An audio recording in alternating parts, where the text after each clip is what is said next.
Let's mic news at 6। Akshaya Tritiya के मौके पर सोने की कीमतें रिकॉर्ड स्तर के करीब बनी हुई हैं। दिल्ली सराफा बाजार में आज 24 कैरेट सोना 1,58,000 रुपए प्रति 10 ग्राम और चांदी 2,60,000 रुपए प्रति किलोग्राम पर कारोबार कर रही है।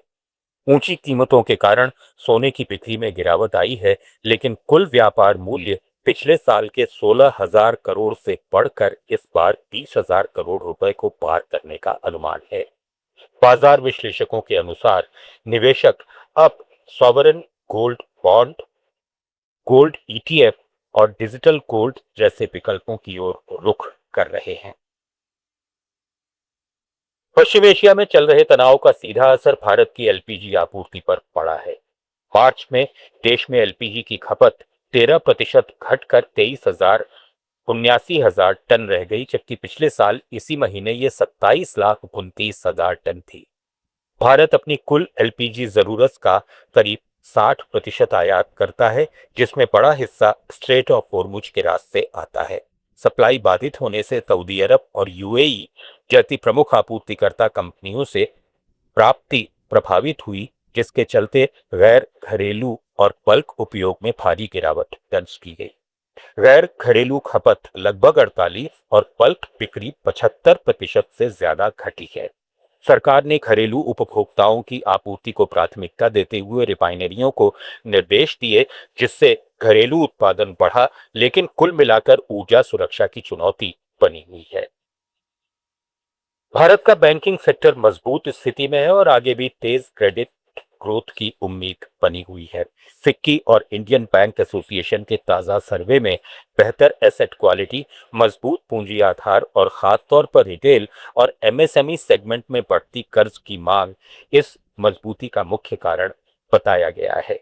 मौद्रिक नीति स्थिर रहने के संकेत हैं, जबकि सरकारी बैंक भविष्य को लेकर सबसे ज्यादा आश्वस्त दिख रहे हैं। सर्वे में 46% बैंकों का अनुमान है कि नॉन फूड क्रेडिट ग्रोथ 11 से 13% के बीच रहेगी। हालांकि साइबर सुरक्षा सबसे बड़ी चुनौती बनी हुई है। कुल मिलाकर मजबूत बैलेंस शीट और अर्थव्यवस्था की स्थिर गतिविधियां बैंकिंग सेक्टर को आगे बढ़ाने में सहायक साबित हो रही हैं। सिक्किम की राज्य स्वामित्व वाली टेमी टी एस्टेट ने इस चाय सीजन की शुरुआत में शानदार बिजनेस किया है।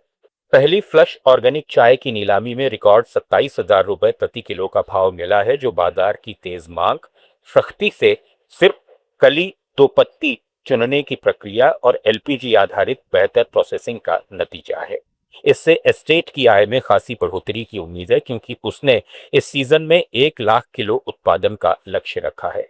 ऑर्गेनिक और हाई ग्रेड ब्लैक उलांग चाय के रूप में ये कीमत वैश्विक बाजार में टेमी को प्रीमियम ब्रांड बनाएगी, सिक्किम की अर्थव्यवस्था को मजबूती देगी और पूरे भारतीय चाय उद्योग के लिए नया बेंचमार्क साबित होगी।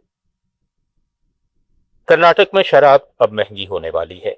राज्य सरकार ने अल्कोहल इन बेवरेज यानी एआईबी आधारित नई एक्साइज नीति के तहत ड्राफ्ट नोटिफिकेशन जारी कर दिया है, जिससे सस्ती विस्की, रम, जिन और ब्रांडी की कीमतें कम से कम 20% बढ़ जाएंगी। इन 4 स्लैब्स की शराब में औसतन 42.8% अल्कोहल होता है और ये राज्य की कुल एक्साइज राजस्व का 80% हिस्सा जुटाती हैं। नई व्यवस्था अल्कोहल की मात्रा के आधार पर टैक्स लगाएगी, जिससे सस्ती शराब महंगी होगी, जबकि प्रीमियम और बियर पर बोझ कम होगा। उद्योग जगत ने चेतावनी दी है कि इससे बाजार बिगड़ सकता है और आम लोगों पर अतिरिक्त बोझ पड़ेगा। नई नीति 7 दिन के अंदर लागू होने की संभावना है। मेघालय के शिलांग में किसानों का मासिक बाजार लगातार भीड़ खींच रहा है और सीधे खेत से बिक्री को बढ़ावा दे रहा है। इसी साल जनवरी से शुरू हुए इस सरकारी बाजार में अप्रैल में करीब 600 लोग पहुंचे, जहां मेघालय के विभिन्न जिलों के किसान आलू, धनिया, स्प्रिंग ऑनियन जैसी मौसमी फसलें और मूल्य वर्धित उत्पाद सीधे उपभोक्ताओं को बेच रहे हैं। मध्यस्थों के हटने से किसानों को बेहतर कीमत मिल रही है, जिससे उनकी आय बढ़ रही है और बाजार पहुंच में विस्तार हो रहा है। ये बाजार hyper local e commerce platform के साथ जुड़कर किसानों की आय को और मजबूत कर रहा है, साथ ही स्थानीय अर्थव्यवस्था को सहारा दे रहा है। न्यूज एट 6 में फिलहाल इतना ही। बने रहिए लेट्स माइक के साथ।